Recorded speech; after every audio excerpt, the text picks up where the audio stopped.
सीतेचा मान, करून जीवाचे रान दिला सर्वांना समतेचा मान, अशी भीमरावांची शान, लिहिले त्यांनी भारताचे संविधान.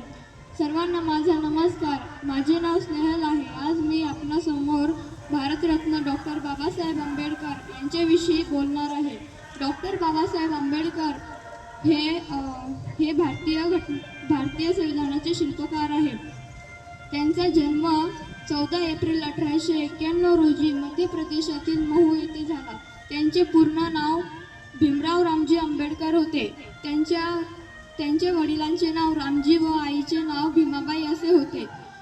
त्यांनी दलित व गोरगरिबांना न्याय मिळवून देण्यासाठी अनेक सत्याग्रह केले. त्यांनी लोकांना शिका, संघटित व्हा आणि संघर्ष करा हा संदेश दिला. दुर्दैवाने 6 डिसेंबर 1956 रोजी या महामानवाचे महापरिनिर्वाण झाले. ते दलितांचे कैवारी होते. अशा या महामानवास माझे कोटी कोटी प्रणाम.